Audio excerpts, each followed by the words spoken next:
Thank you so much for listening to Breadwinning Mums. We really appreciate your continued support over the last year, and we're happy to announce that we have published the Breadwinning Mums book.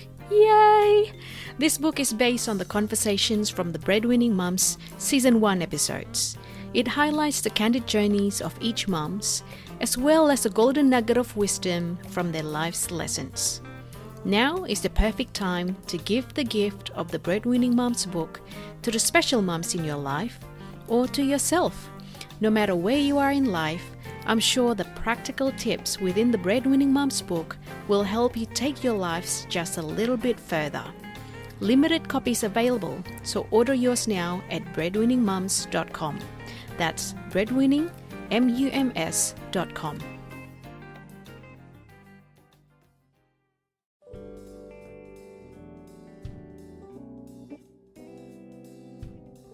Coming up next on the Breadwinning Mums.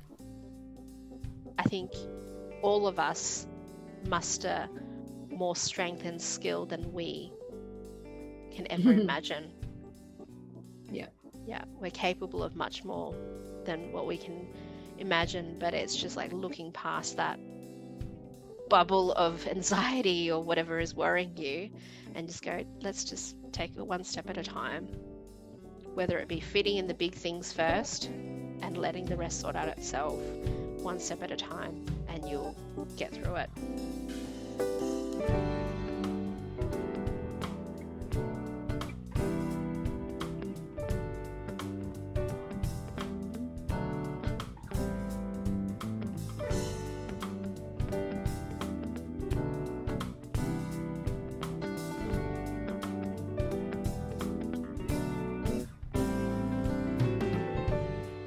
Welcome to the show.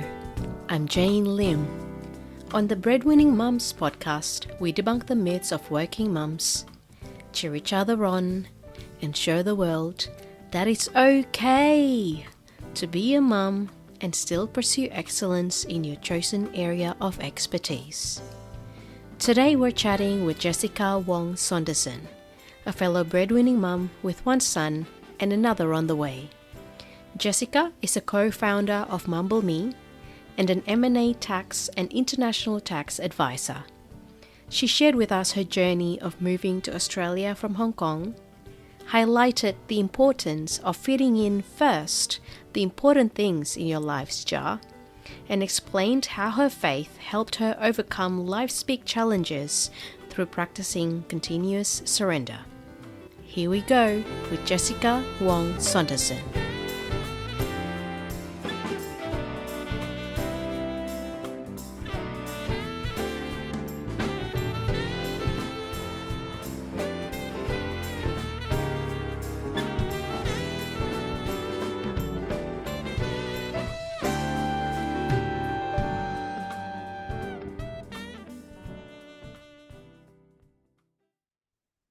Hello, Jessica.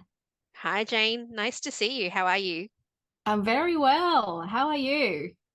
Feeling good. A couple of days to Christmas. Just gotten over my first bout of COVID ever. And so I'm glad that I've recovered in time to spend some quality time with family for Christmas. Yeah. And for the podcast, thank you so much for taking a Of sliver course. out of your time. I know that you're a very busy person. For most of us listening, would you mind telling us a little bit more about yourself, where you started from and how you came to be where you are? Yeah, sure. Well, that's a really big question. I guess I'll start from my personal background. So my name is Jessica Wong-Saunderson. Friends call me Jess. I am currently based in Sydney, Australia, but I was born in Hong Kong and lived most of my life in Melbourne, Australia. So grew up in Melbourne throughout primary school, high school, university. I studied commerce law at Monash University, went into the working world. About 15, 16 years ago as a tax lawyer and accountant, and because of my Chinese cultural upbringing, I was the typical, I would say, the typical good girl who, did well in my studies. And then after graduation, it was about, going into the world of accounting and law. And tax was the best way to combine the legal and the accounting skills. But yeah, so 15, 16 years in the corporate world since then. Working in the big four accounting firms. My current focus is in mergers and acquisitions tax. So I advise multinationals and private equity investors with their Australian investments from a tax perspective. And I've been lucky enough to work in New York, in Kolkata, India, as well as in Melbourne and Sydney with my employer. And so it's something that is a pretty demanding day job. But I do enjoy it. And then besides from that, so as I mentioned, grew up in a Chinese household. So I speak Cantonese and a little bit of Mandarin. Family is all based in Melbourne, but my husband and I decided to move to Sydney 5 or 6 years ago after our New York stint. And yeah, love being in near the Sydney Harbour. My husband always jokes that, if we wanted to move anywhere else, he'll have to drain the harbour and move it so that I would go somewhere With else, you. but with us. So and besides from that, I'm a mum of a 2-year-old toddler and another little bit baby on the way early next year. So I live, quite a full life. And yeah, just I'm the sort of person that love doing a lot of things and, using my skills to contribute to the community. Hopefully that's a good starting little intro Yeah. to get us started. Yeah. Thank you. What a journey you've had. Wow. How old were you when you moved from Hong Kong to Australia? Yeah, it was primary school grade 3 or 4, so maybe like 8 or 9. Oh, wow. Yeah. Yeah. So I still remember, you know, growing up in, kindergarten in Hong Kong and having, 10 lots of homework Yeah. that you would do. Like it's a Yeah. very Every day. different Yeah. education system. So yes, I still have really strong roots in terms of my Chinese upbringing and my Mm. values. And my family still goes back to Hong Kong every year or two. We've got relatives there. Mm. So yeah, yeah. What brought your family over from Hong Kong? It was mainly, I mean, it was probably like before the Chinese, like the handover to China. Ah, But yeah. my dad also had an opportunity to do his MBA at Monash University back in the day. So yeah, he just moved the family Mm. of four, myself and my sister and my parents. Mm. So we came and initially we actually went to Sydney for 4 months and then it didn't work out in terms of whatever dad was doing in terms of his employment. And he was actually in a pretty senior role at a big multinational in Hong Kong. And so they wanted him back. So after 4 months in Sydney, we went back to Hong Kong for like a year or two. I was about grade 1 at that point. And then Mm. again, the family moved when I was grade 3 or grade 4, but that time to Ah, Melbourne. And yeah. I think the reason why we ended up in Melbourne was just because dad did his university in Canada and had a friend that moved from Canada to Australia. Anyway, so long story short, Yeah. because of that family friend, we stayed with them when we landed in Melbourne and yeah, kind of got plugged in to the Chinese Australian community in Melbourne. And Yeah. that's where I grew up and went to primary school, a small local primary school, high school, and yeah, just grew and thrived in that environment. So I'm a proud Australian Chinese person. I'm proud of the two identities Mm. that are close to my heart, and I love having the best of both Aussie culture and Chinese culture. Yeah, that's awesome. I moved here from Indonesia when I was 12, and I think my brother was the same age as you were, although he moved a year after I did. But the difference was my parents they were still running their own business back in Indonesia, so we were actually apart from each other for a while. How was the Mm. whole transition for you when you first moved to Sydney for 4 months, went back to school, and then moved again? How was all of those transition for you? Yeah, I would say the grade one, like I'm probably I was too young to really remember. Um, but the grade three, grade four, I remember really distinctly that I mean in Hong Kong I went to a really good primary school that taught English, but Mm. then my English competency level was still pretty basic. It was like to the limit of like, it is a dog, Spot is a dog, Yeah, she is a girl, or like it's very yeah, basic. And yeah. I remember just how difficult it was going into first day of primary school, grade four, this Mm, little mm. local Catholic primary school in Melbourne. And just, I remember like, the teacher put me next to the only other Asian faced person there, which is Yeah. a girl from a Malaysian background. And that girl didn't, I think, really want to hang out with me. She's sort of like, who's this new girl? And then like other kids, like I remember there was this really friendly girl called Vanessa that came up to me, but she spoke so fast Mm, in English that I just couldn't. mm. I think all she was asking in hindsight, she was probably just going, "Would you like to hang out with us at Yeah, recess or yeah, playtime or whatever?" But I yeah, would have not understood that, and so it yeah. was really daunting. And I mean, I tell stories of how in primary school there was a little bit of like bullying and like not targeted just to me. It was just there's going to be bullies in every school setting, and like but I was kind of victim to some of that. And also there was this sense of like it was really hard to adjust, and there was this sense of like, well, I didn't like I had this identity crisis. Like I remember saying to my parents, I'm not Chinese, I'm Aussie. Um, Yeah, because that yeah, was my internal kind of yeah, fight to go, I yeah, belong here, because I yeah. didn't know how to feel that sense of belonging. And being excluded from, for example, like party invitations and that kind of stuff. And it's funny, like I mean it's funny now, but back then it wouldn't have been funny. I think I wrote like a little letter to this girl that didn't invite me to her party, whereas like everyone else was invited. And I think I used the Mm, word hate, like I hate you, and I mm. wouldn't have really understood. Like in primary Yeah, school, like you're 8 or 9, yeah, like I wouldn't have really understood the word hate, but I think my parents were called in.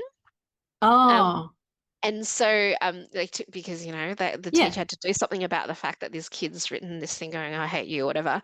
yeah, So I like in hindsight, I kind of go, "Oh my gosh!" Like I wonder what my parents thought of and went through. Like now that I'm a parent, and yeah.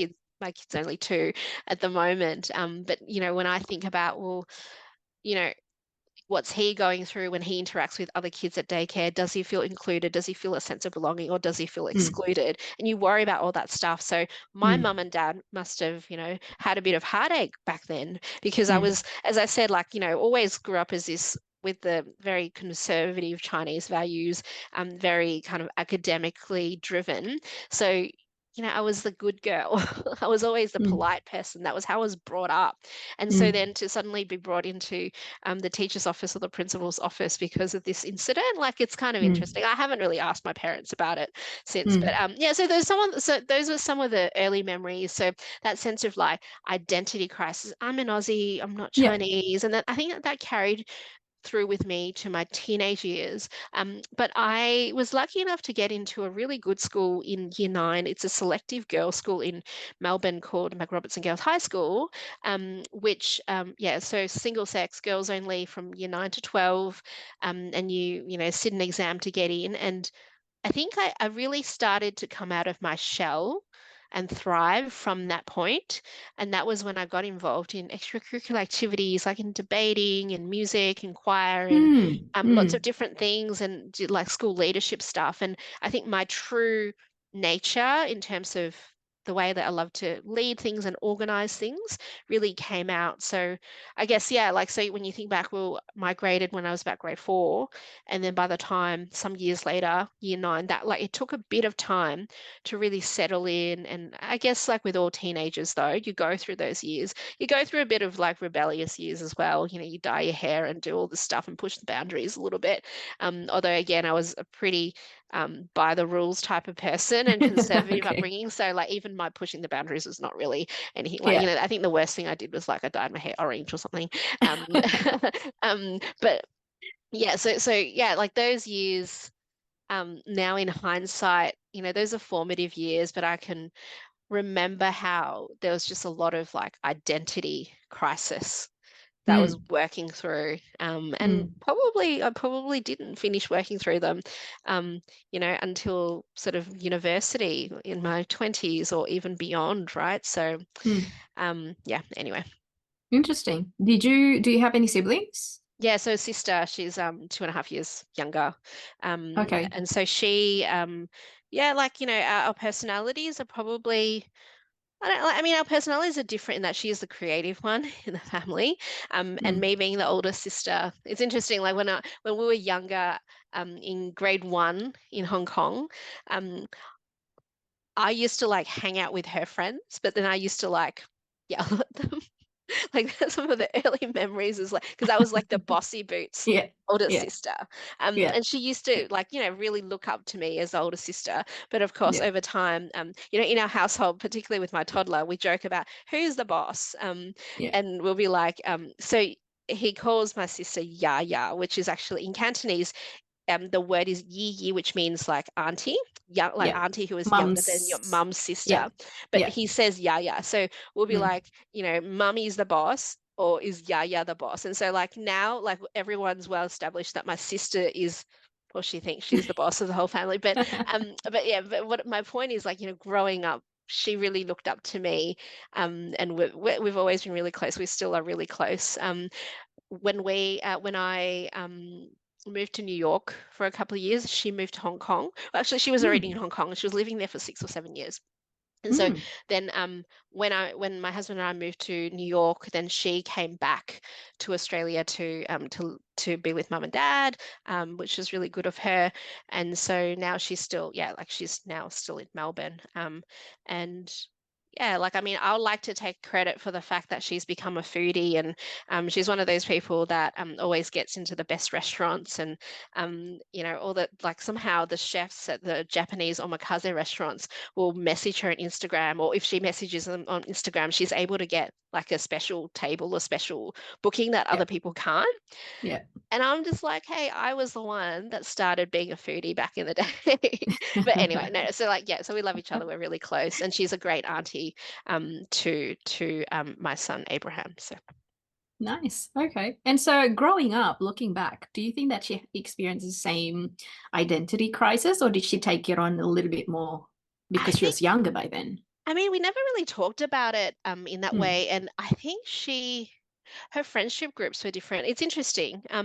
So when I think about the way, like, so I'm someone that, like, I have a few really close friends, but then I also have a lot, like a big group of sort of broader friends, just Mm. particularly because I love being in sort of leadership and like organizing events and stuff like that. So like a really broad circle. But whereas for Mm. her, like her closest friends are this really tight-knit group of like 5 or 6 girls from high school or university. She still keeps in touch with them.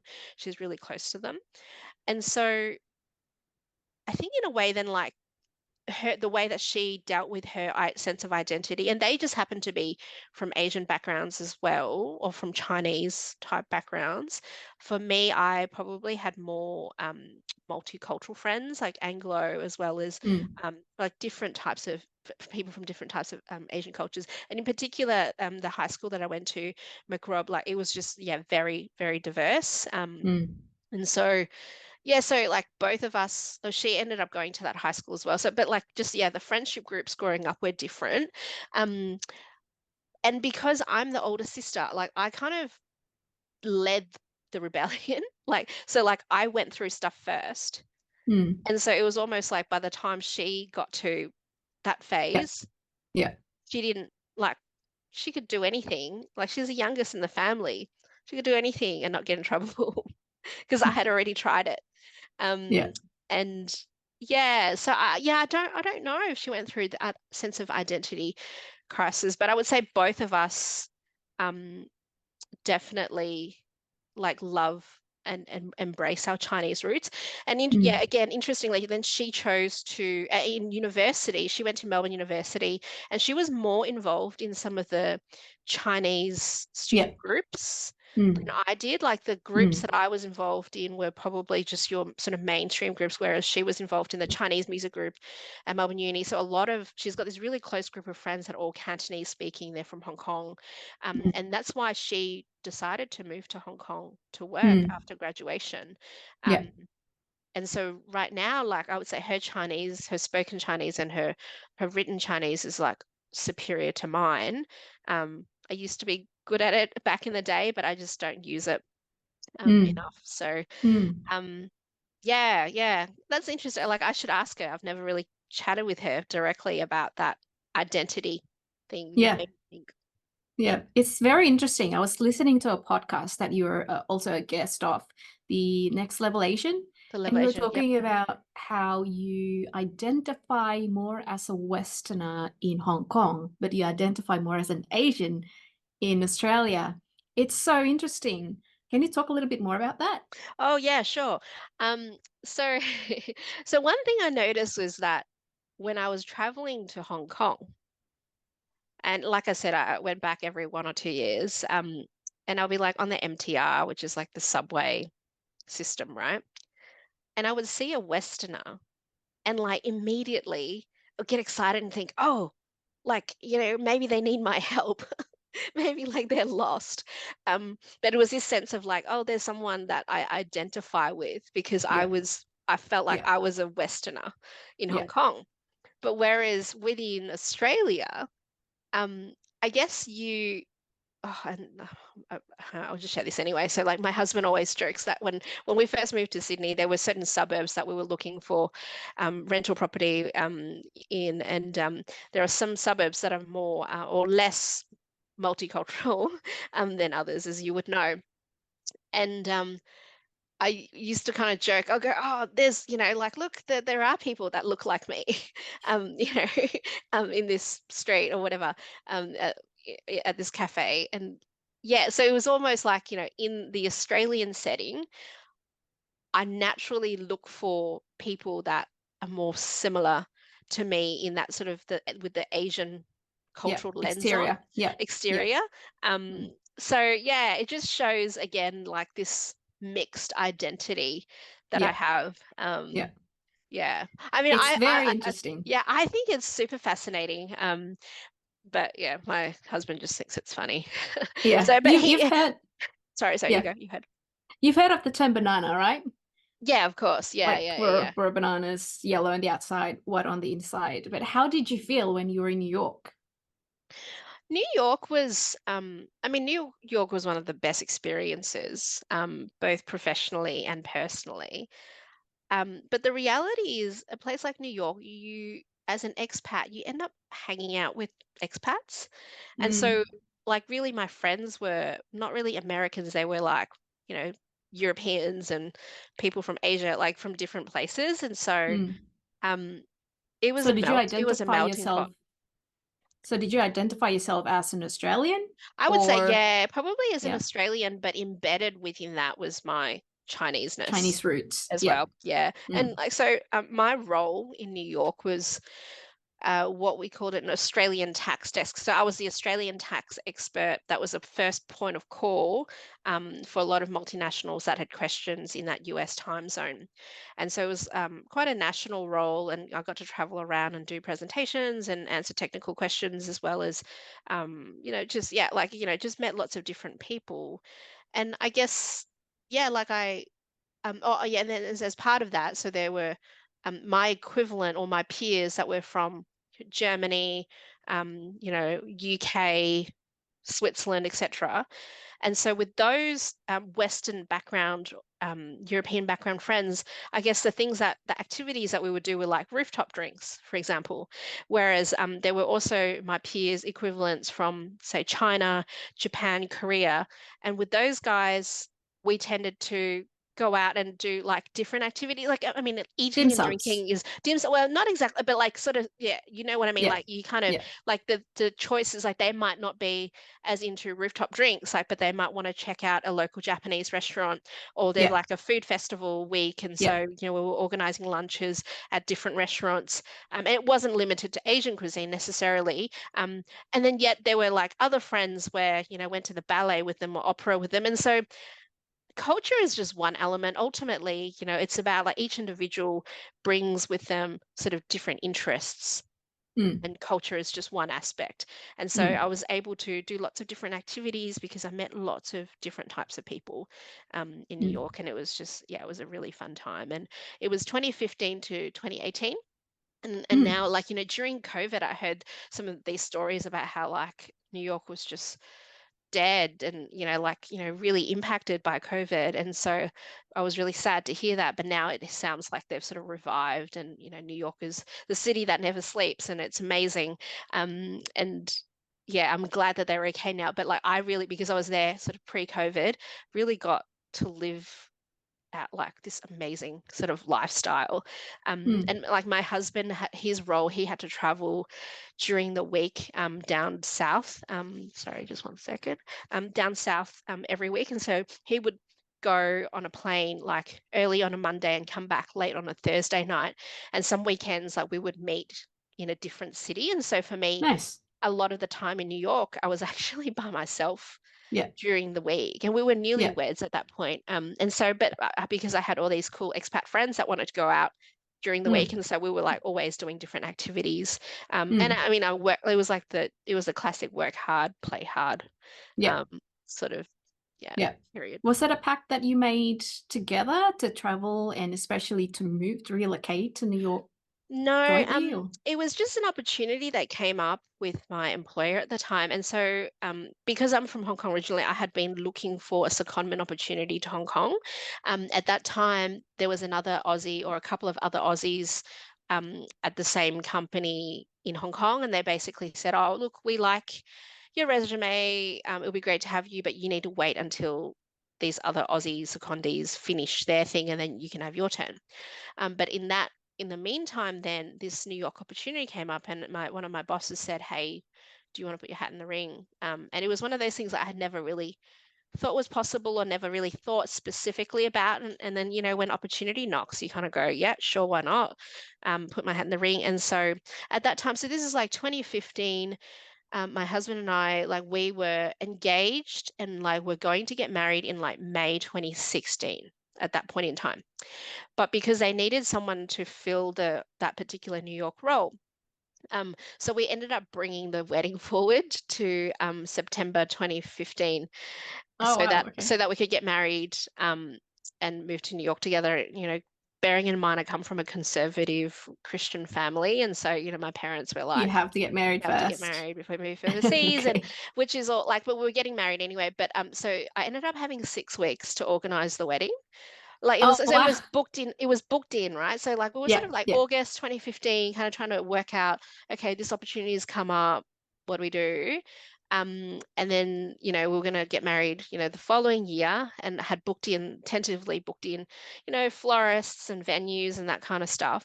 And then basically went, okay, and this is like my classic personality coming through of like Jess going, okay, well, I'm just going to bring the wedding forward and I'm going to just organize it and then negotiate it. The same venue, the same florists. The only thing was the season's different. And so even what I didn't think about was that I'd told the florist I wanted certain colors that were like autumny colors for the flowers. And so, but we ended up having a spring wedding, and we had like, she still tried to do the autumn flowers anyway, but the wedding went really well, and it was beautiful. It was at the Stones of the Yarra Valley in one of the wine regions in Victoria. We had a great time.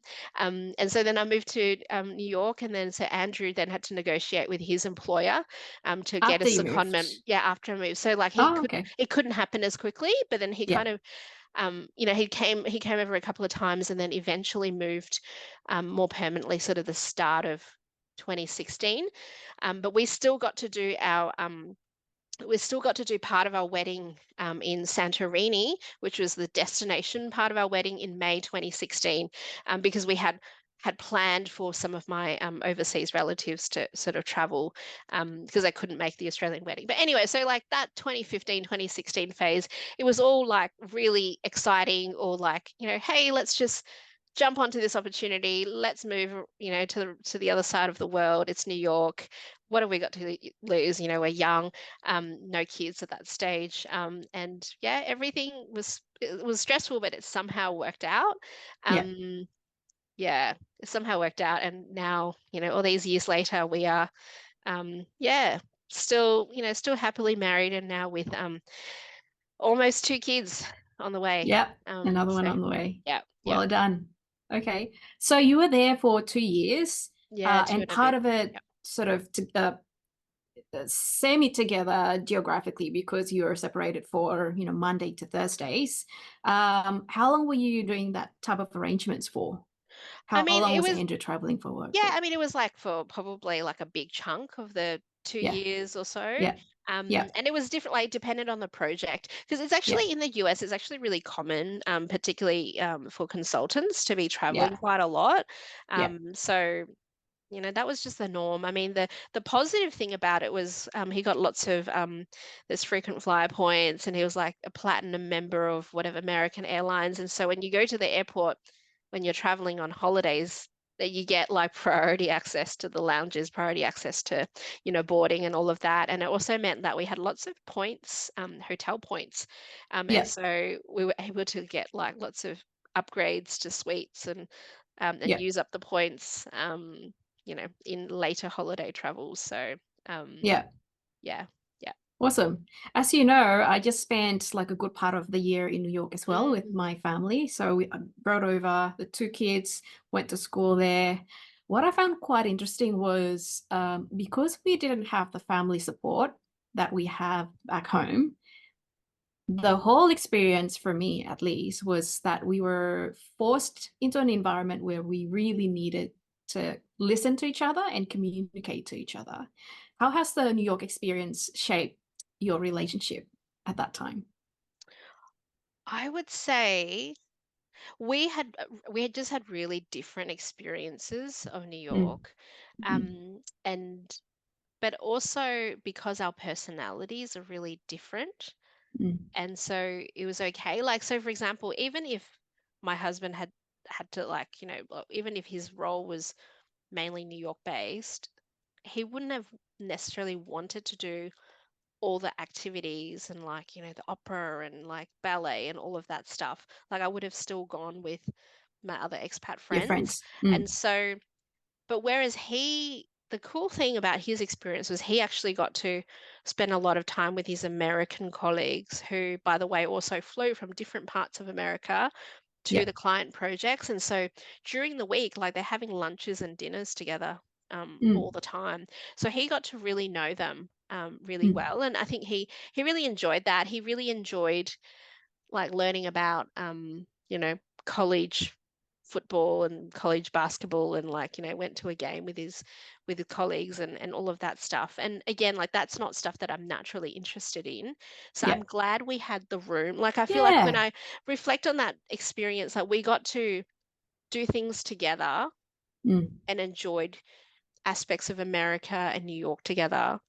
Um, but at the same time, we also got to do different things which suited yeah. our personalities and interests. Yeah.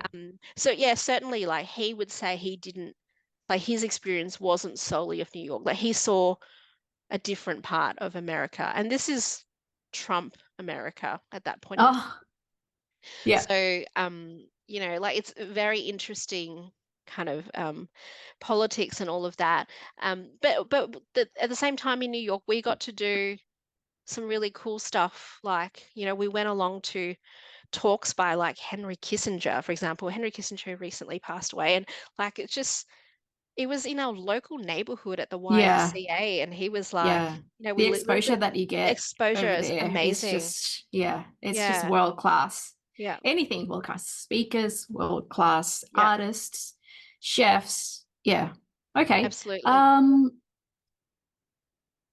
I wanted to ask about the corporate culture. Did you experience anything different between working in the New York office versus working in the Australian office? Like I mean, American culture and particularly New York culture is just a lot more like demanding, like fast Mm, turnaround. Um, mm, I would say Australians work equally hard, but there's just this intensity to American culture. mm, Um, like we didn't really, so for example, like you don't really naturally have like Friday night drinks with your colleagues. I mean, we did because we had expats, like so we, mm, there's a bunch of us that would kind of still hang out together on Friday night, but yeah, like it is like the actual work culture is very different, although people are lovely. Um, but there's also this sense of American politeness that comes yeah, through. I don't know whether you I was just experience about to that. say it. Yeah, yeah, Yeah, I mean, the mm, other thing actually that comes to mind is American working in America actually helped me with my confidence in like speaking up yeah, in and leading things and leading calls and leading projects because what I realized is some of the junior staff in the American teams, they were so confident. Like you wouldn't mm, know, like, mm, the corporate world, there's a lot of hierarchy, like mm, that's the reality. And so people have different grades, and you kind of sometimes more junior people, the way that they speak up or present ideas, and then you kind of go, oh, I thought they were the senior person, but yeah, actually they're like, a grad or a consultant or whatever it is. yeah, And so that made me realize I'm like, oh, okay, well, they're very, very confident. And it's sort of like, mm, what's stopping me? And you might have heard on that other, on the Level Asian podcast, I talk about this a lot in terms of, in the early stages of my corporate career, I was probably more reserved and shy mm, mm, in the way that just with Chinese culture and upbringing, you just naturally go, oh, well, let the more senior person speak. Don't speak until you're spoken to. You're, mm, your person in the background kind of writing notes and being really diligent and all of that and, getting the work done until I realized, no, actually, like the corporate world favors or sees leadership in a certain way. Not that you have to be different, like, you still be your authentic self. Um, but for me, went on a journey to be very deliberate in sort of how do I present my ideas? How do I mm, demonstrate my leadership and my capability in a way that resonates in that culture? And New York was a really big yeah, kind of period of my life where I learned to do that because one, like I was away from, the rest of the rest of the in a different time zone and in a way had to kind of fend for myself a little bit. mm, But yeah, but also because I saw just how confident the Americans were. I'm like, what's yeah, stopping me from being the yeah, same and just kind of voicing my ideas and my thoughts? And then the more that you practice in doing that, then it just mm, naturally becomes a habit over time. yeah, Um, so yeah, so those are some of the things that I noticed in terms of differences. The other thing that was interesting was I think when we talk about cultural diversity and inclusion, I saw that the American corporate environment, the American firms were probably quite a bit ahead of Australia in terms of having um, cultural diversity at the more senior levels. I mean, they still had a lot to be done, but yeah, like lots more people that look like me or had a similar background from me that I saw at the senior leadership levels as yeah, compared to Australian or corporate Australia. yeah. Have you heard of the term the bamboo ceiling? Yeah, yeah, of course. Yep, Yeah. yep. So it was really funny. We were talking about this with my some of my MBA colleagues, and this guy, white male Australian, he was just saying, I don't know about, what's this bamboo ceiling? I've never heard of this term before. And I just looked at him and I said, that's because you're not Asian. And it's so funny because I attended this corporate event in New York, ran by Amex, and one of the senior person was Asian and she was quite young. And so I just approached her and I said, do you notice any differences between the races? Have you experienced, basically I asked, are you experiencing a bamboo ceiling in the environment? And she just said, no, there's no such thing. And that seems to be quite the common experiences among people of other cultures as well in America. So I'm glad that you pointed it out. I think that we have made a lot of progress, but we still have ways to go compared to our American counterparts. Yeah, I mean, Australia's always sort of followed behind Mm, America. Um, mm, I mean, you look at during COVID, there was the movements like Stop Asian Hate, and all of that, and even you might be aware of Gold House, which is a collection of, I don't know how to describe them properly, but I've been following them on social media, but a group of pretty influential Asian Americans that started this mm, group, and they have the support of, Hollywood celebrities that are from Asian American backgrounds, for example, and they also, from a business perspective, they support ventures of founders that are from an Asian American mm, background. So, not only are they raising awareness about some of mm, these racial issues, um, but they're also, yeah, like, supporting and advocating for Asian American leaders. And I really believe in like the thing that is like, it's about normalizing. Because like if you think about, you take that and think about, well, in Australia, we've actually got lots of great Asian Australian leaders, but like just historically they might not, like their achievements might not have been highlighted.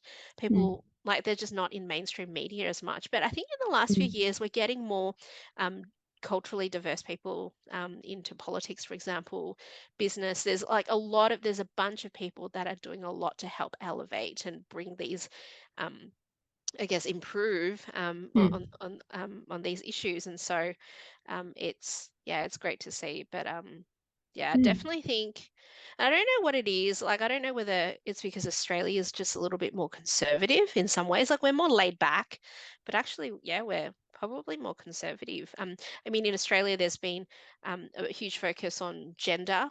Um, Equity issues, of course, the LGBTQI community, and now cultural diversity is something that's increasingly being talked about, and we see more corporates starting to set targets and quotas in terms of yeah. leadership. So yeah, Mm, it's trending in the right direction, but just so much.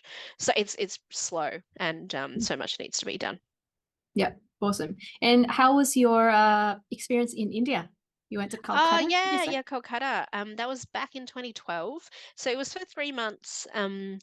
And like for me, when I interact with a different culture, I always go with open mind and sort of going, well, I'm here to learn and to be curious. And I'm glad I did that because I think every time I do that, I get so much more out of that experience instead of kind of going somewhere or interacting with people that are different in the way that they speak or in the way they do things, like with certain, like, instead of approaching that with my own sort of judgment or biases. Like I'm kind of like, hang on, I'm here to kind of just try it and let's just see. Mm, Yeah, so then I just had an amazing time. My colleagues were really wonderful. I got invited to weddings, Indian cultural weddings. I got to sort of travel to different cities around India as well on the weekends. Um, and just really loved it. Um, yeah, I haven't actually been back. Like I did say, oh, I'll definitely be back. But I guess like, over time you get busy and life happens. And so I'm hopeful that I will have a trip to India next September though. So it'll be my nice. first time back in over a decade and it'll be great. And Kolkata is just like the traffic is crazy, like the cars are just going in every direction. They might be different now a decade later, but there'll be like construction of this major road, but like it will take ages, and they'll say, oh well, it's been constructing for like a long time and it's still not finished. um but then like, yeah, there's like no lines on the roads and like people are just driving Oh, everywhere. wow. But like Organized a lot of chaos. organized chaos, which is really cool. But yeah, it's just again like fond memories of just traveling to the different places and sort of learning um, about their culture and like different ways that people do things. Yeah. Okay. And so what's life like for you right now? Life right now, is, it's full, and it's at times exhausting. At times I feel like I'm just surviving. At other times I'm like, yeah, I'm really blessed, I'm really lucky. And I think people with small children probably feel like this. And so my husband and I, as I mentioned, are in Sydney.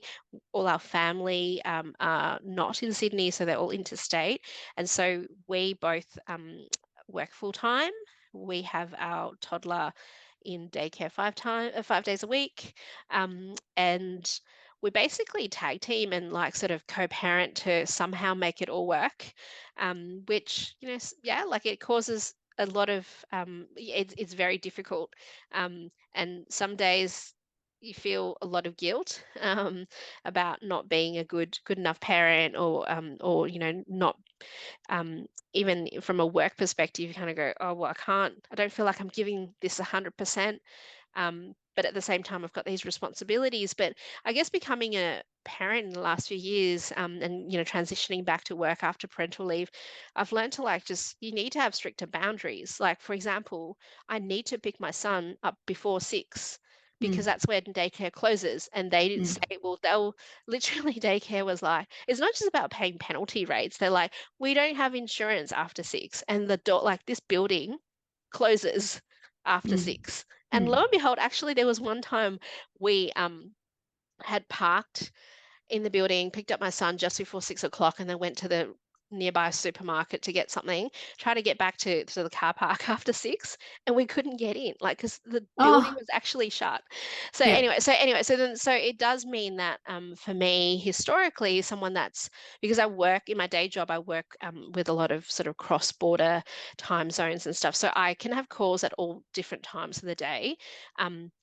And again, in terms of my level of experience or whatever, like I'm a director in an accounting firm, and so like often someone will send me something to review sort of late that afternoon, but now I can't, like, because during the hours of sort of like say 5 and 6, or like 5 and 7, or whatever it is, I need to go leave the office or leave the home office, pick up my child, get dinner sorted, get him, like, convince him, negotiate for him to eat dinner, and he's a really picky eater, so like it's a hard negotiation, and then bath time, and negotiate for him to sleep.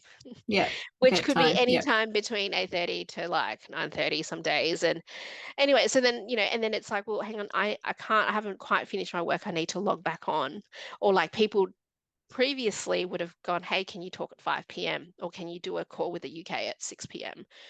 But then I have to, and of course I am flexible to work around some of these requirements and constraints to make sure that I do deliver to my clients and make sure I still, feed my son and all of that. But sometimes it's really hard. Like, it's Yeah. just really tough to juggle that. And by the way, my husband works in a similar industry, so he's got similar sort of pressures and demands. And so, yeah, the two of us, like, I think we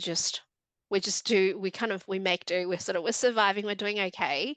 But there are these moments when our son kind of, you realize how much he's grown, or he says something really cute and it just melts your heart, and you're like, oh, Yeah. all of that is worth it. Yeah.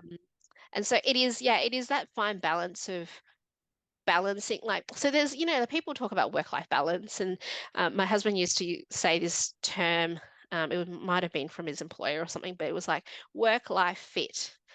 And I just used to hate that term. Like, what on earth is work-life fit?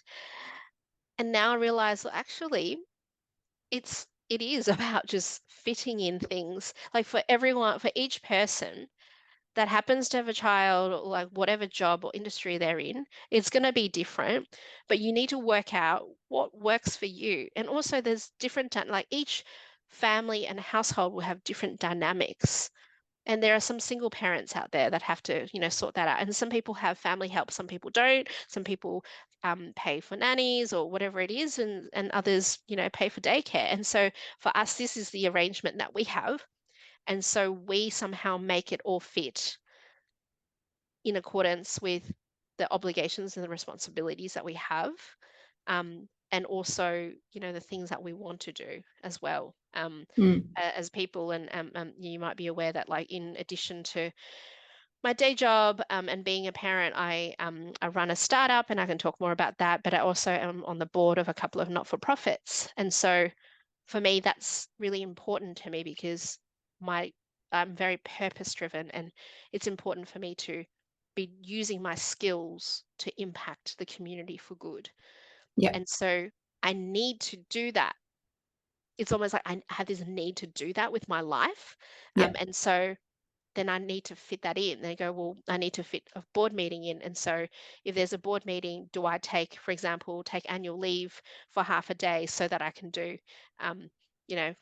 do the board meeting and all of that stuff? Or it could be like on a weeknight when I'm exhausted after a long day of work and like negotiating to get my toddler to bed, but I need to read some board papers, or I need to like prepare something that I've committed to doing for one of the not-for-profits.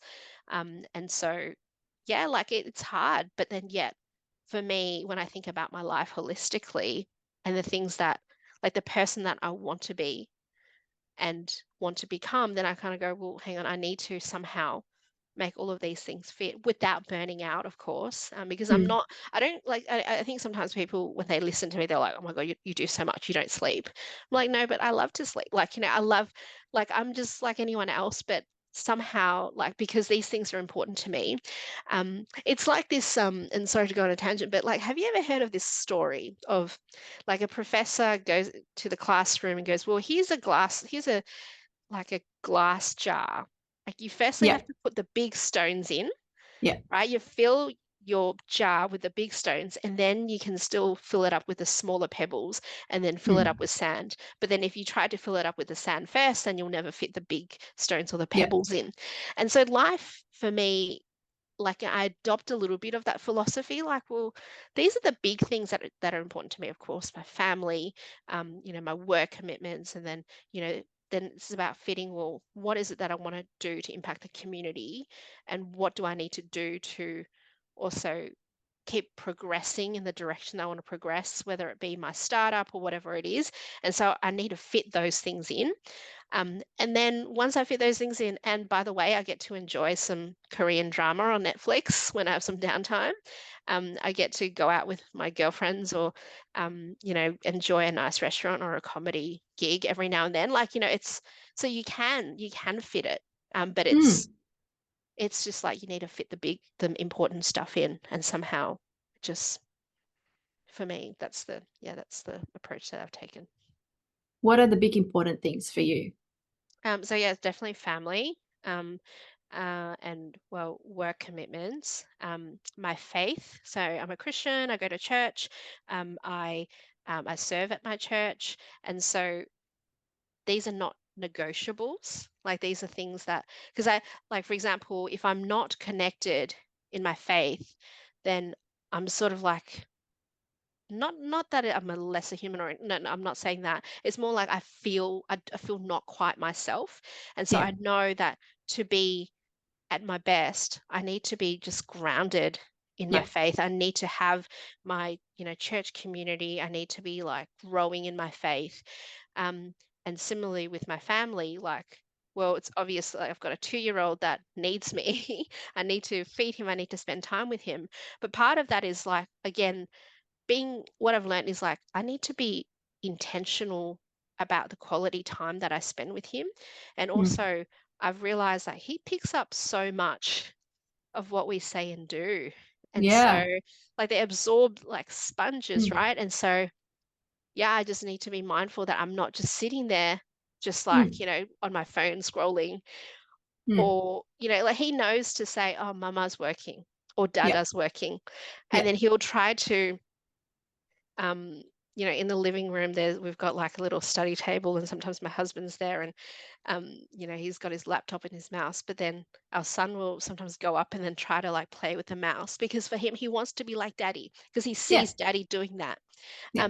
And so then that kind of makes me think, well, what are we portraying Yeah. to our kids in Yeah. terms of what's important? Or Yeah. like, if like let's say, like again, thinking about the fact that working full time, in my early transition back to work, I realized, man, I only really just have like 1 hour of quality time with my son after picking him up from daycare and then like getting him ready for bed. And that's Mm. it. Like Mm. 1 hour Yeah. a day, that's not much at all. Mm. And so it's like, well, what do I do in that 1 hour? Am I just like both, like, are we just like sitting in front Mm. of the TV, or Mm. am I just like, frazzled and like running to and from, or do I kind of sit intentionally and go, oh, what did you do? Like Be he's still present. too Yeah. young, like be present, but it's like maybe it's reading a book together, Yeah. and seeing the way that he absorbs that and kind of Mm. plays back things that Mm. he learns in the book, and it's just really rewarding. So Mm. yeah, like trying to be a good parent, trying to be a good a worker, leader in the community, and all of that. It's not easy, but again, like it's sort of leaning on, well, for me, it's like leaning on the teamwork that my team dynamics of co-parenting that my husband and I have, and just playing to our strengths as well within the household. So, for example, Mm. he is really, not that anyone can be good at cleaning. I guess he's good at cleaning compared to me. But like, so like, for example, he does a lot more of the the physical housework, but I do the planning, and I do, making sure that we've got the groceries or ordering enough nappies or whatever it is. So I'm the planner and organizer, and then he'll physically implement, certain things.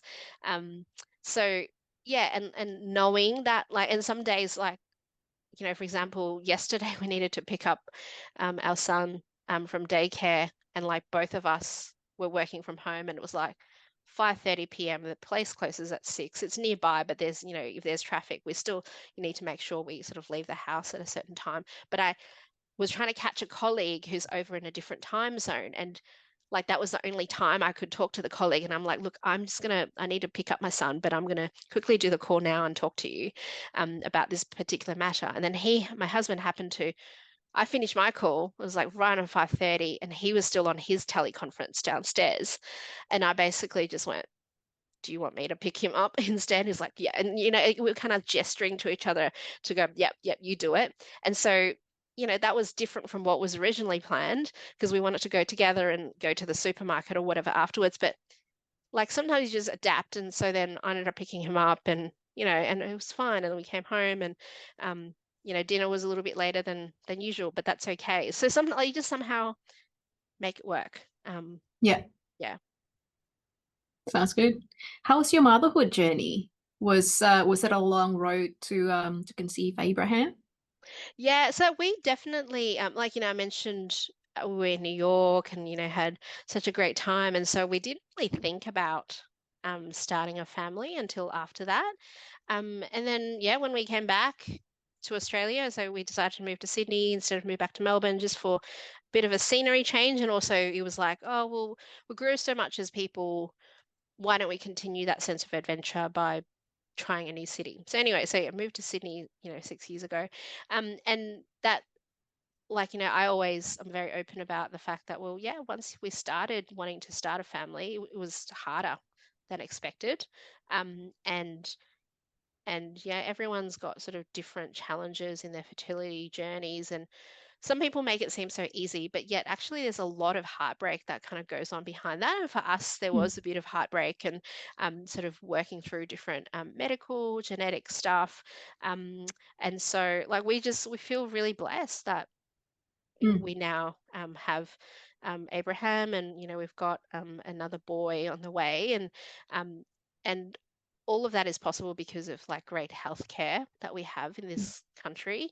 Um, but yeah, like, there was a stage there that, the doctor was like, and I know this is like quite personal, but I'm happy to share it. Like, at one stage, like the doctor was like, I don't know if you can actually, it's safe for you to actually carry the baby. Like, you need to use a surrogate. And that was something that I'd never imagined or thought about. But Mm. luckily we were able to clear a bunch of tests. And so in the end, they're like, okay, no, you're okay now. But yeah, like you just never know what people go through. Mm. And I think the more, and because I've been pretty open about our journey, Yeah. in terms of, conceiving with friends and colleagues and stuff, and then other people start opening up, and then you go, oh, actually, it's actually really common, It is very common. that people, and increasingly, Yeah. as women are starting to choose to, think about having kids a little bit later. than before. Mm. So, we went through IVF, I'm very open about it. But we're very lucky that IVF was successful, because we've heard stories of others that have gone through it many times and were not successful. But I always like things that I did to kind of, for example, stop drinking. I love going to wineries and stocking up on different wine and stuff. Love going out to eat at nice restaurants, but kind of like by paring back some of that, actually that helped. And so changing diet. I also kind of swear by the fact that acupuncture helped. So I always like just girlfriends that are going through similar stuff. And again, like as I've been open with people, then people are like, oh, actually, I'm going through a similar journey considering IVF, etc. I'm like, yeah, make sure you do acupuncture, because it actually helps to, like, I don't know exactly how it works, but Yeah. it kind of helps prepare your body. And people have had success with it. But yeah, like exercising, seeing a PT, losing a bit of weight, like all of those factors helped. And we're really glad that, we have a healthy son. And again, with the second baby was through IVF as well. And it's from the same same Batch. batch, Yeah. as our first. And so Yeah. we're incredibly lucky. And it's just like IVF is the sort of thing that you go through, and then you kind of forget how horrible, how difficult an Yeah. experience Yeah. it was. Like, because Yeah. at one stage, and it was around like COVID the first time. Like, I had to within the confines of COVID limitations, whatever, like go like a few like in the mornings, and it was near the office. I had to go in for blood tests every 2 days, and you have to jab yourself with these injections and take all this medicine. Like, I think my mind has kind of blocked out a lot of that. Yeah. But yeah, like, I mean, I'm very happy with the IVF service provider, and the doctors were amazing. But yeah, but again, you hear some stories of other people that have had really not as nice experiences, and then you go, and then you kind of go, oh my God, I don't really want to have to go through it again. And so touch wood, everything goes well with my current pregnancy, so I don't have to. You're almost there. I'm almost there. Almost home stretch. Almost there. So yeah, and being through this process, I kind of go, women are just really amazing. Like, what our bodies can do is really amazing. Yeah. So yeah, like you just can't underestimate it. Anyway, so yeah, it's been a hard journey, but then at the same time, everything's gone pretty smoothly. Like, I've had a few, like, everyone has different things to deal with in every pregnancy. For me, it's like gestational diabetes, which is unfortunately with people from an Asian background, it's quite common. And so now it's about monitoring my blood glucose levels and all of that after every meal, and hoping that I don't have to go on any medicine, but that's okay. So it usually goes away after the baby's born anyway. But yeah, so there's just a bunch of that stuff that you have to manage. And I guess when you think back to work, and people don't see all that stuff that you have to think about and go through. Yeah. Which is fine. It's not like I need them to understand everything, but it's like, well, it's taught me empathy and compassion for others as well, because I myself have gone through all of this stuff in the background. Then I realize, well, for example, if a colleague has gone through a difficult, whether it's their own fertility journey or losing a baby or whatever it is, you kind of go, you end up having more empathy for for what they're going through. And it's no longer in that sort of work setting. It's no longer just go, oh, where's the deliverable, where's this? It's about, well, hang on, how are you going? How's your family going? Do you need time? Is there anything I can do to support you? Do you need to sort of navigate around this? And so so it's been a huge learning experience as well, just as a human. I think it's the mental burden, right? Not just the fact that they're doing it physically, but even when they're at work physically, they're still thinking about it. They're still even whilst they're working, and not so much just limited to fertility issues, but also other things that's going on in life. So I think that's quite important to realize that we're dealing with a lot of things. You know, the being a grown up is not. It's a complex issue. It's not a straightforward issue. So at the moment, you're pregnant with the second one. It's almost baby's almost here. Do you know what you're having? A boy. So 2 boys Okay. in the household. Do you have a name? Yeah. It's gonna Okay. start with J. Yeah. Oh, You'll okay. find out. You'll find out when the baby's born. But yeah, Yeah. we You're doing the initials. we're We did the doing the same thing as initials. well. Yeah, the Yeah. opposite initials. So Yeah. my husband's name is Andrew, and so Yeah. my firstborn Abe was Yeah. A, and then Yeah. J and J. Yeah. So yeah. Nice. Will you be having another one after this? No, Done. no. 2. I think people usually so like my husband's like he's got a brother, and then for me I've got a sister, and so like I think people that grow up like used to like having 2 kids like generally want 2 kids, and people Mm. that grow up with like 3 kids, like for them the Mm. norm is 3 kids. I mean, this is a huge generalization, but like for us, like I think 2 is good.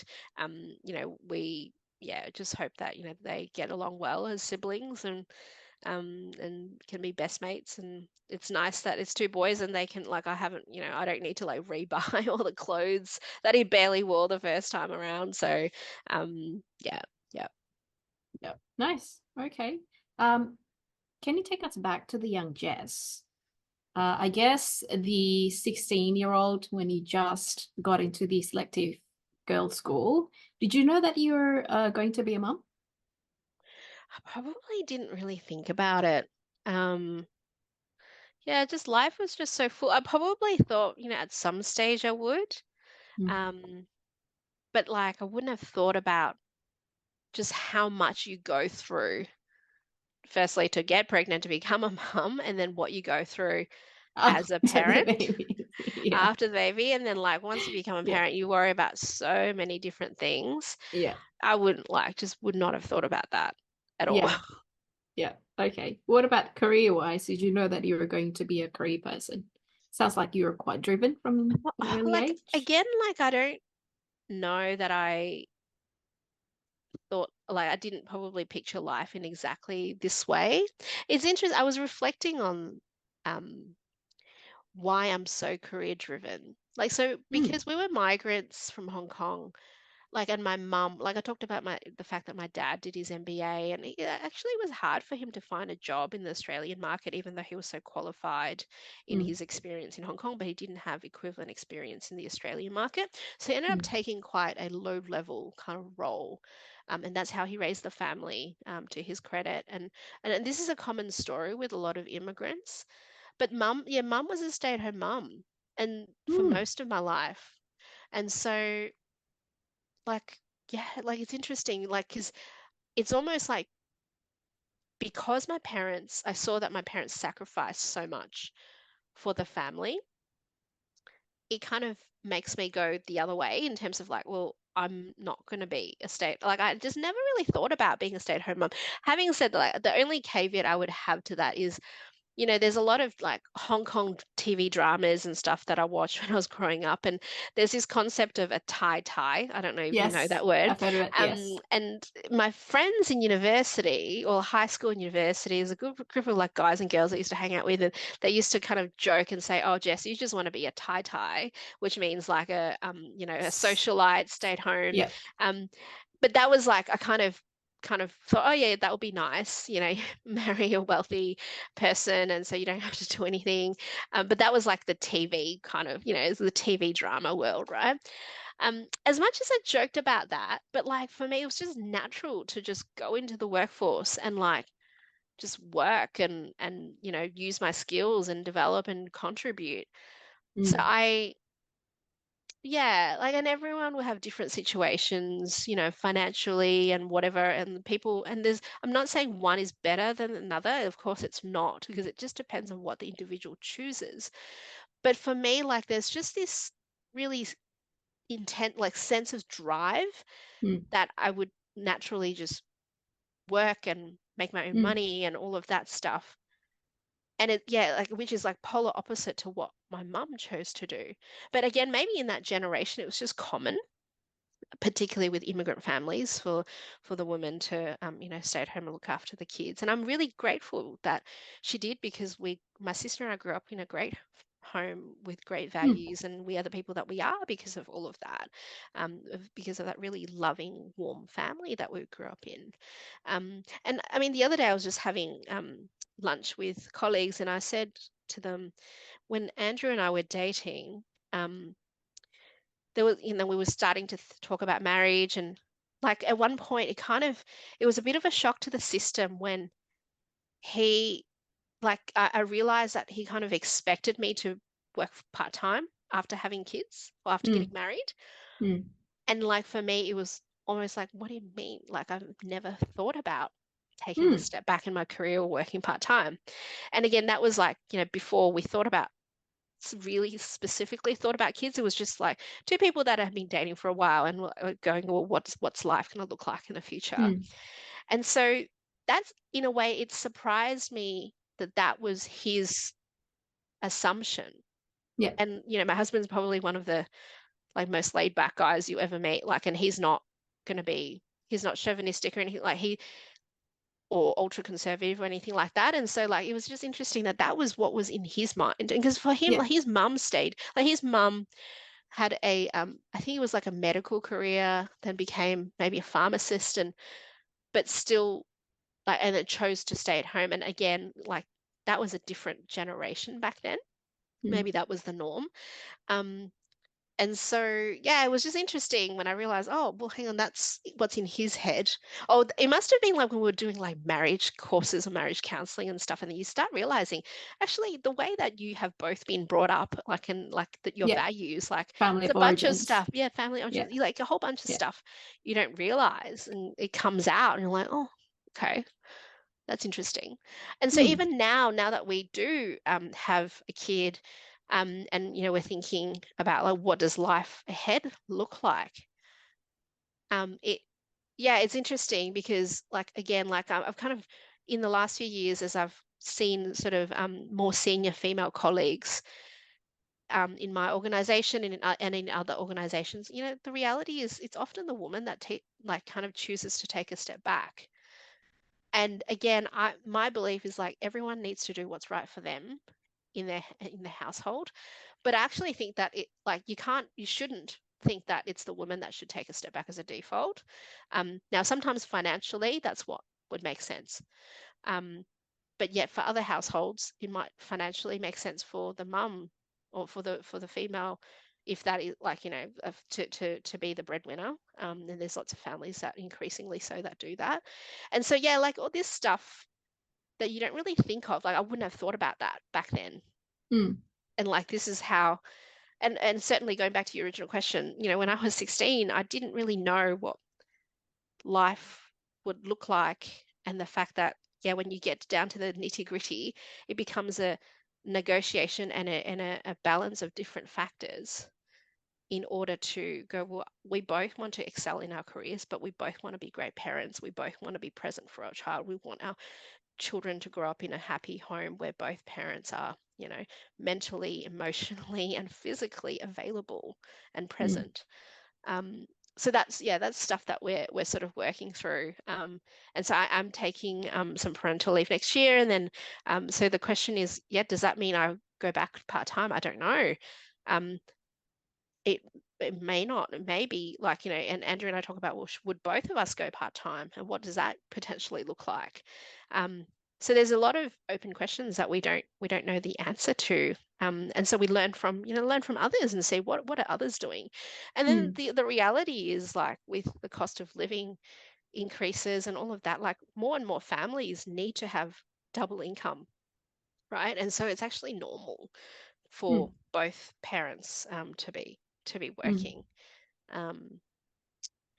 So like, it's an interesting topic that I'm like always thinking about and wanting to explore more, because I mean, one of the things that I, as I mentioned, I've got my startup, MumbleMe, which is all about connecting working mums with career opportunities. And part of the motivation in starting MumbleMe is about how do we help more mums to get back into the workforce, particularly after taking some time off and during that phase of motherhood.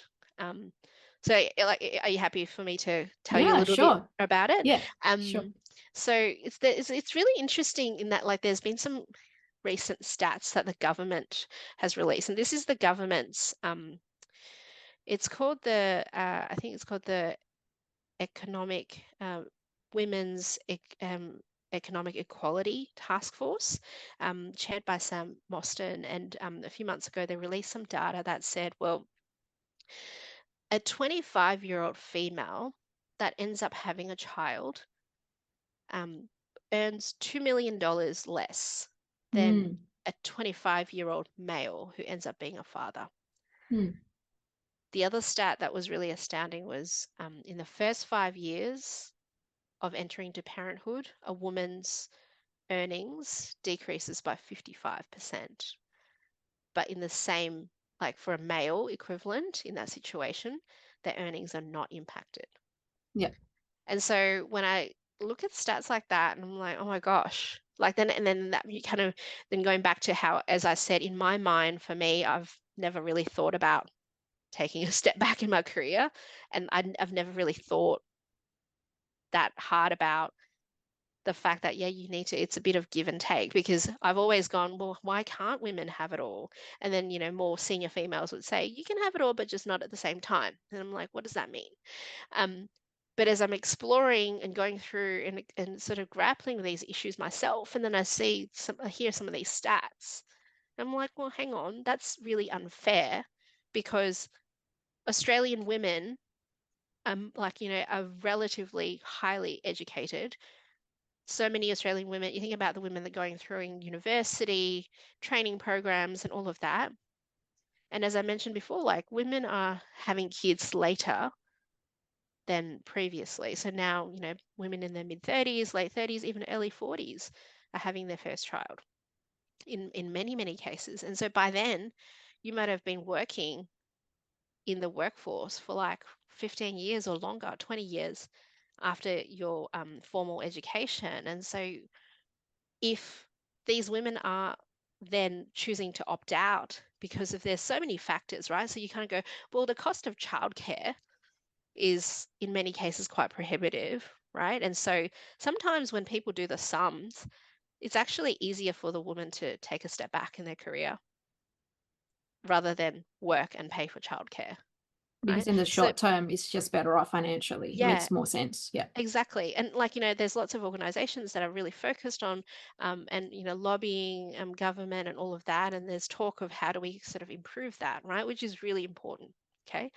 And then there's other factors that women go through, and I've experienced it myself. So for example, when I went back to full-time work after my first parental leave, like there's just something that you go through um, both internally and externally, just in terms of there's like this confidence crisis that again, it's not common, it's not just unique to me, like you hear it in so many other women that transition back to the workforce. This confidence crisis of going, oh my gosh, do I still have it? Like, you know, I used to perform at a particular level, you know, work in a high performance culture. And so, you know, I pride myself in being able to deliver in a particular way and lead things in a particular way. But now with all these different constraints and the different responsibilities that I talked about earlier, like how do I, like, I feel a sense of guilt, or like a sense of like, am Yeah. I not acting in the same capacity? Am I not good Yeah. enough for this role? And Yeah. in the same way, like when you've taken extended time off and you go back into this environment, so much has changed, whether it be personnel changes, systems changes, or simply that some of the people that you trained are now, like, you know, more experienced in Surpassing some ways you. or Yeah. surpassing you, or whatever it is. And Mm. again, very common story that many women in this situation, you know, have faced. And so these like women, then you go, well, and so then what happens is there's another stat actually. So the other stat, I think it says like women in their 30s are 3 times more likely than men to leave the workforce. And so then what happens is we hear these stories of, well, the stats about in their 40s and 50s, there's growing disparity in gender pay equity. Mm. Then we know that when women retire, their superannuation balance is a lot lower. We know Mm. that, for example, corporate Australia or like, in different organizations, there's a real lack of senior female leadership Mm. because somewhere along the way, when women enter into this stage called parenthood, even though they were brilliant in their jobs before that, they somehow come to face with this decision of like, do I keep going? Yeah. But it's so hard. How do I keep going? Yeah. Or do I opt out? And so many choose to opt out. And Mm. again, like no judgment, people need to do what they need to do, weighing in the different factors. And so if they do choose to opt out and they go, well, I'm going to take, say, 5 years off or 3 years off and go back after my kids are a bit older and have started primary school, for example. But then by then things have changed and moved. And so then these women tend to end up in less senior roles. Mm. Um, yeah, and so like at MumbleMe, our startup, what we're doing is we're aiming to provide every Australian mum with access to the career opportunities that she wants whenever she chooses. So it's about being on their terms. Some want to work full time, some want to work part time, some want to work flexibly, some want to work in the office. Like the reality is everyone's different, and you can't assume what a mum will or will not do. We need to give the choice back to the mums. And so we're a platform that connects these mums with skills, mainly with professional skills, whether it be finance, marketing, digital, whatever it is, with employers that have job opportunities. And we've talked about how Australia has got a skill shortage, and so actually we've got what we're saying is there's actually these mums with amazing skills that are educated, but Mm. like they're finding it really hard to Mm. get back into the workforce, or they might actually be so loyal to their current jobs even though it might be suboptimal, or they might not be getting promotion opportunities or pay rises, but they stick to that job because it's safe and it's what they know. And so they're not going to be applying for the plum assignments or the plum jobs. And so like we want to provide this new laneway for mums to be able to access that, because the mums are not applying through your traditional channels. Because when people look at their resumes, when the recruiters look at the resumes, or when employers look at their resumes, they're like, well, you've got this gap in your career, or like you used to be a software developer and then you did a bunch of low level admin roles. Like what does that mean? Like what are your skills really now? And so like we see women that have signed up with us through our platform and like, different resumes and different backgrounds. And there's this common thread of like, it's just such a challenge and they've been rejected and not feeling supported, or they've chosen to take time off and it's really hard to get back, or they've faced this confidence crisis that I've mentioned. And so they need that support to go for the right roles. And in the same way, we see that the organizations that we've been speaking with through our platform, that they need support from HR strategists and D&I strategists to redesign their roles to go, well, does this really need to be full time? Does this really need to be completely in the office? Can it be job share? Can Mm. it be an outcomes based role instead of, by hours or whatever it is? So there's a lot of stuff that we've been sort of thinking about as we've been building this startup. And the other thing that we've thought or realized is, well, there's a huge ecosystem out there of people that do want to support these mums, because the stats that I talked about earlier, it's a phenomenon called the motherhood penalty, which I'm sure you've heard of. And so this sense of like, yeah, when women enter into motherhood, they are in a way penalized when it comes to their careers. But we at MumbleMe, like what we want to flip this into is, instead of it being a motherhood penalty, we want it to be a motherhood advantage. So what we're saying is, well, being a mum should be an advantage to your career because you develop lots of new skills. Your multitasking superpowers are amazing. You're more efficient. You become more empathetic, as I mentioned, the things that I've gone through and the way that I interact with my peers or the people my clients and all of that, it's different.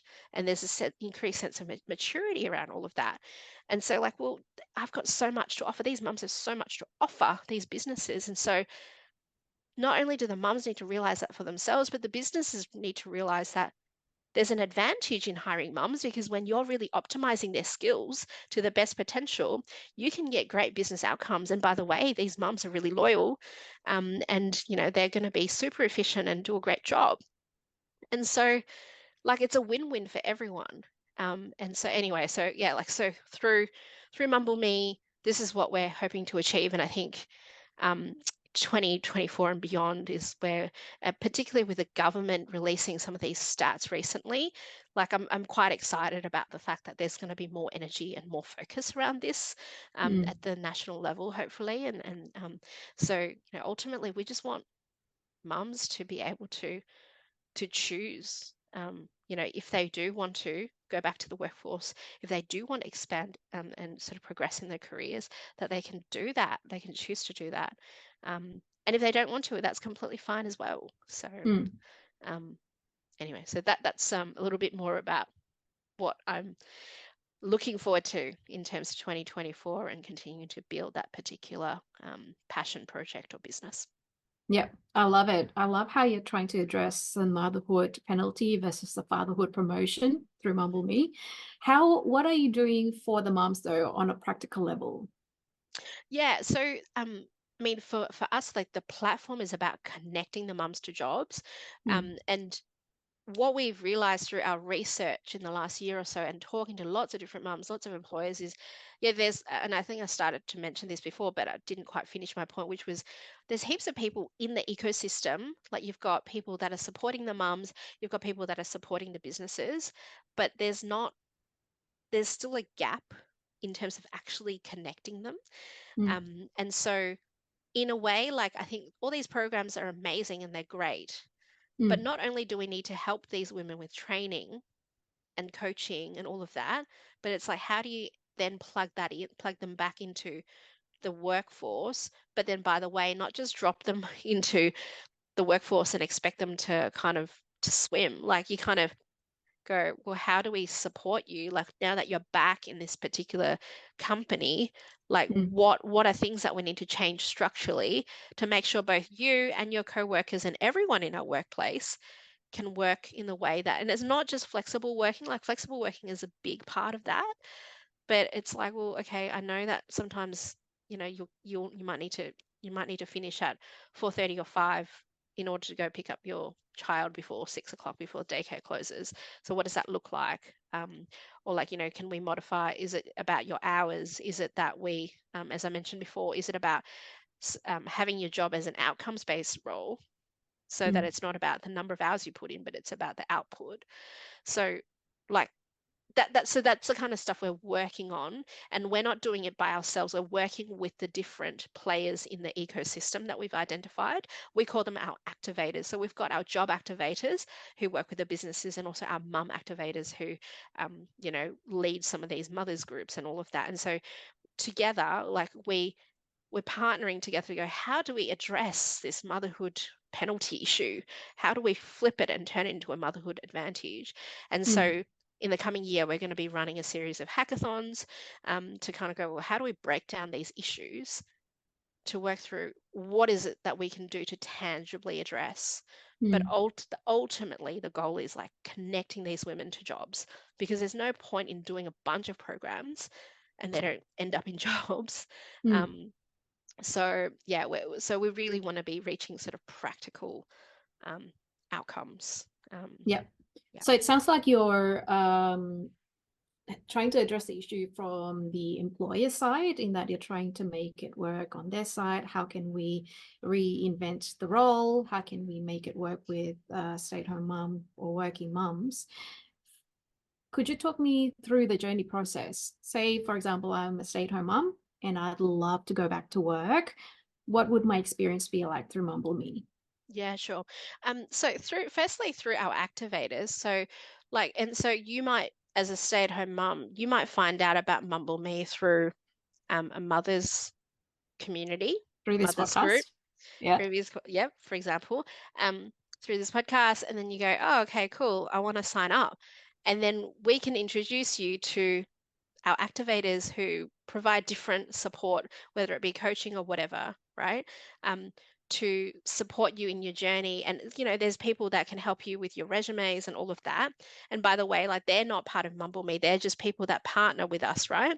And so you can choose whatever you like. And those are called our activators.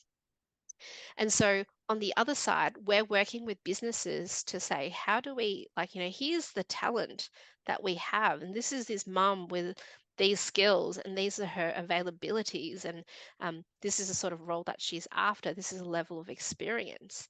And so we present that and, basically match that mum to the jobs. But on the other side, with the jobs, like, we have already been doing work in the background through our job activators, for example, HR strategists that help these workplaces with redesigning roles, as I mentioned.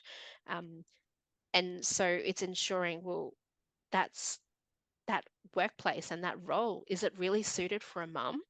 Or is it just, are you just saying that it will be suitable for a mum? So really having these people, again, it's working with our activators to sort of vet that these businesses are appropriate and these roles are appropriate.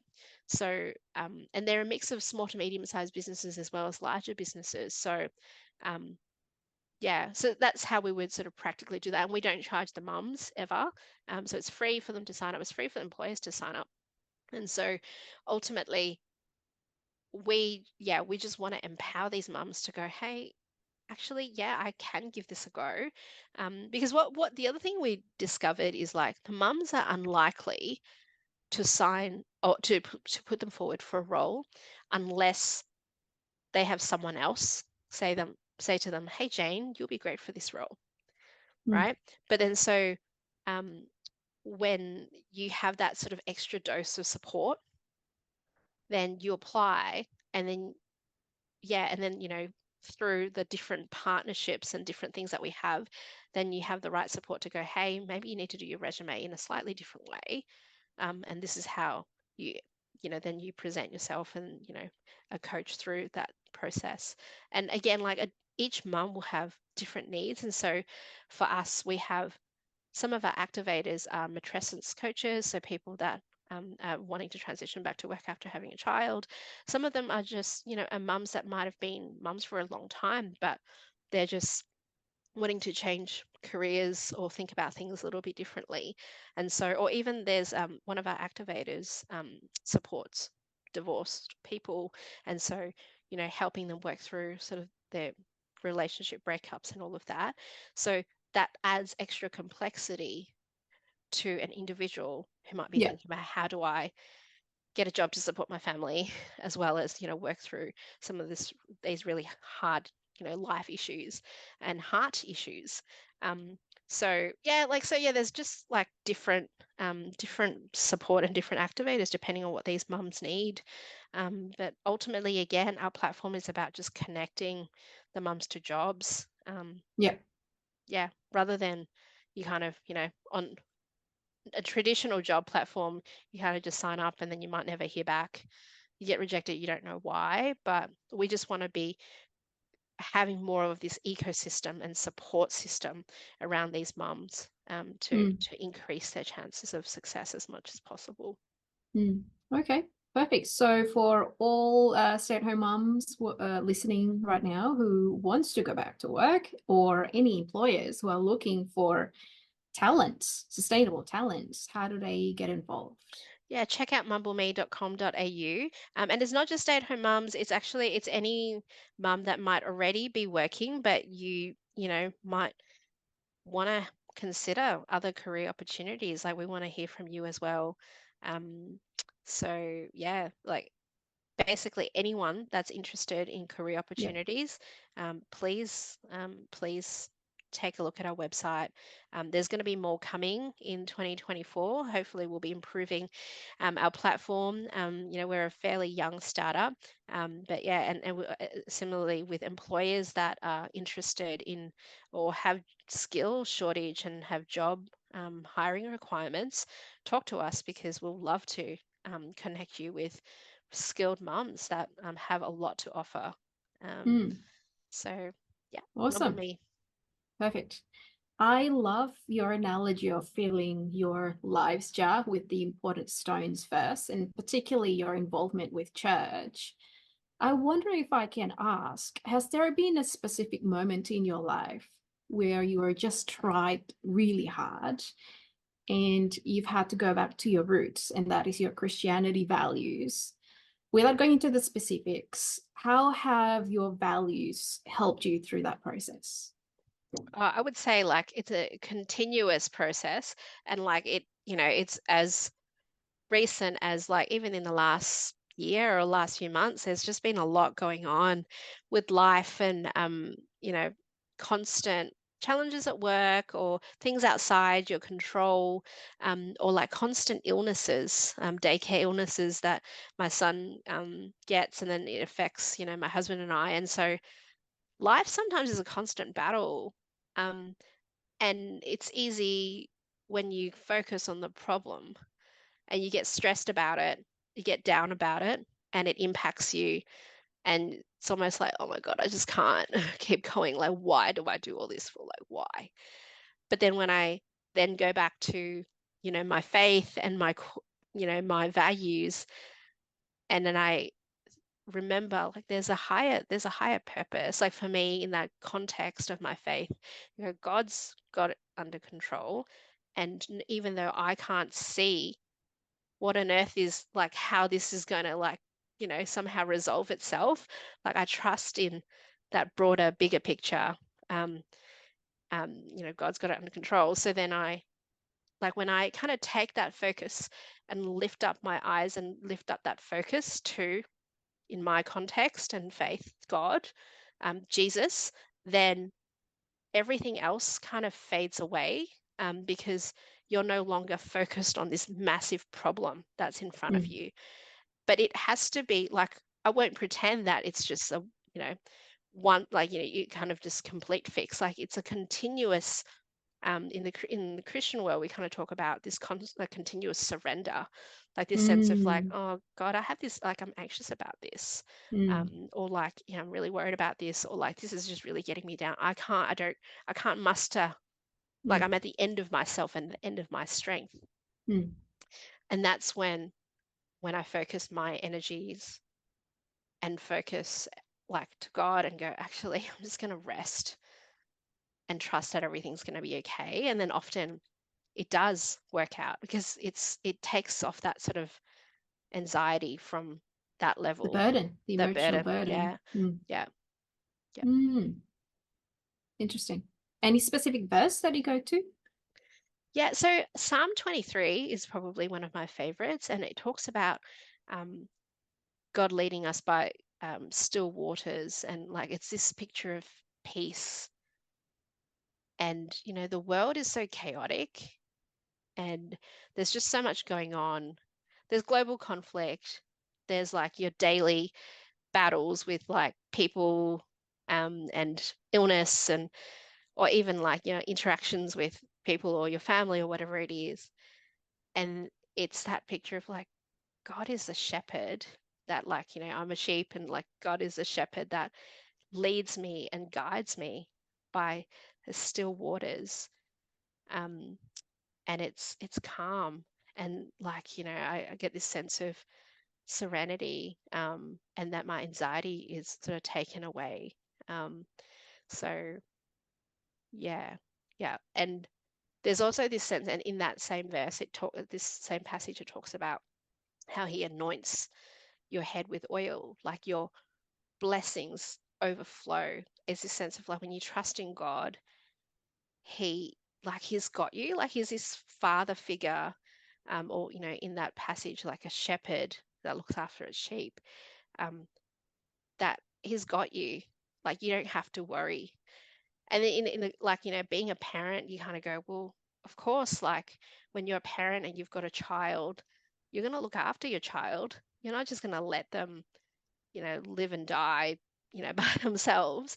And so even though me as the child or as the sheep, or whatever that role is, I don't understand what's happening in the moment. And I'm just, frazzled up in my own world. And I'm sort of, looking at being overwhelmed by different issues in my life.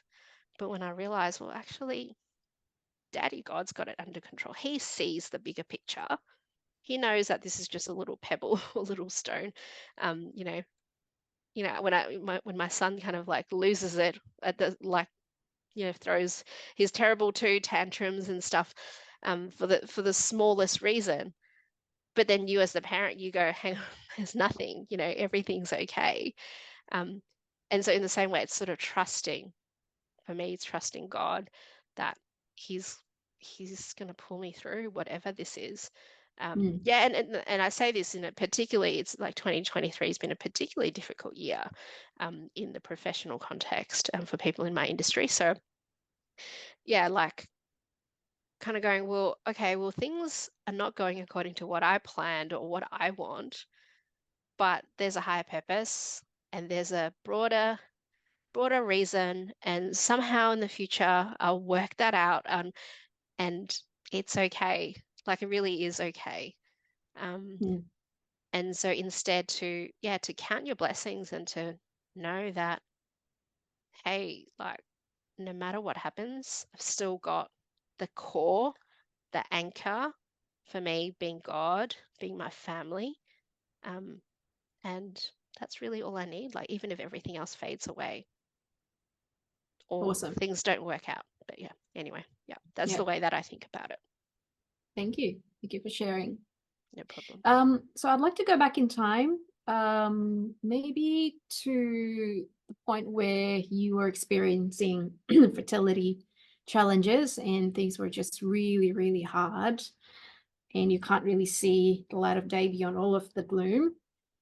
Knowing all of the wealth of knowledge that you know now and the wisdom that you carry through, what one advice would you tell that younger version of Jess? Oh, it was actually really hard. It was like I remember just being in tears all the time, actually, at that point. And maybe this goes back to the faith thing about I had my Bible study group praying for me and my church friends praying for me. And like sometimes with these like medical issues, like you just don't know. And it goes over like a really long space of time, right?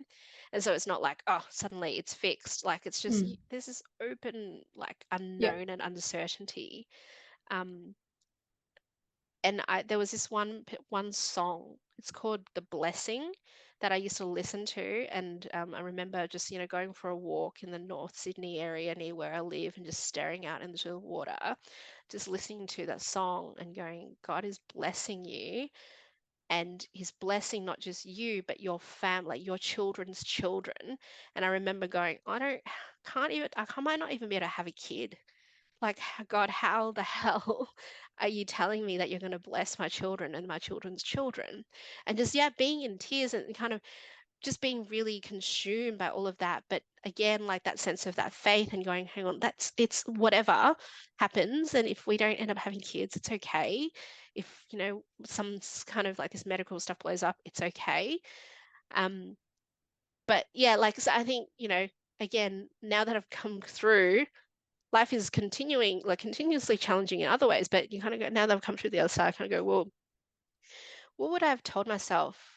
Like, I guess it's still like, I think like I wouldn't change, like we as humans react to adversity in that way. And like that's the way that we interact with it.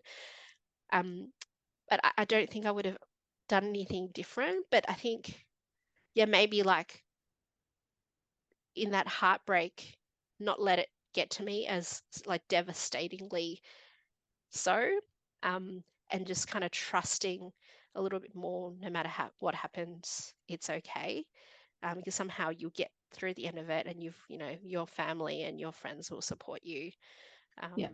Yeah. Trusting. Yep. Awesome. One question that I always ask all moms is, what's your alpha mom song?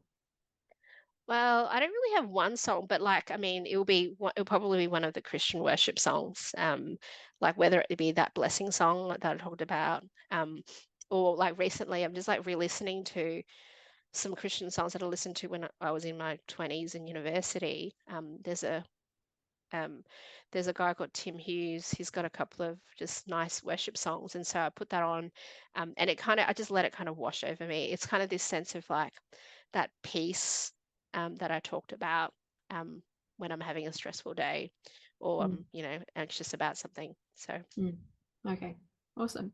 All right, Jess. Well, thank you so much for spending your time with us. I really appreciate it. For all of mums who are listening right now, who are struggling with finding their identity at work or balancing life, that work and life fit, if there was just one advice that you could share, what would that be? That's hard. There's so many things, right? I think it's this sense of like, don't worry, like it'll be okay. Like, don't let these things get to you. Don't be too hard on yourself. Like, life is going to happen, and sometimes life just doesn't go according to plan. You're already doing your best. So just take it one step at a time.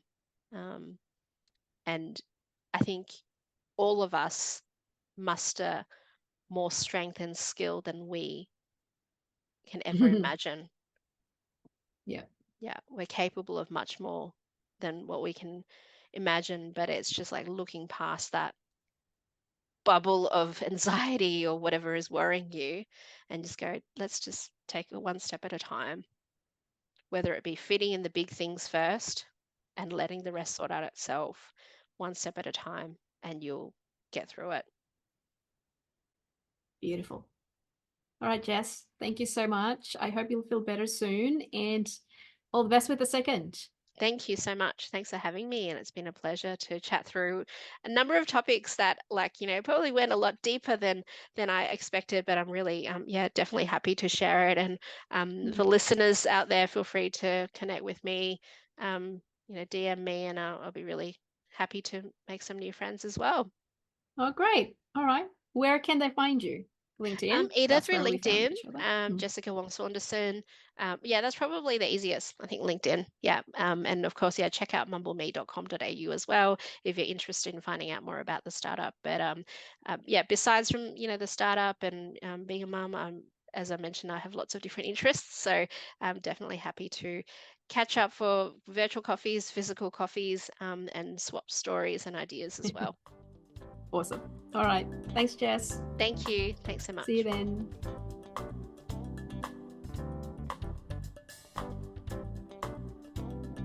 This episode of the Breadwinning Mums was produced by me, Jane Lim, and our theme music was produced by Sam McNally. We recorded this episode on the lens of dark people who have passed their parenting story for generations.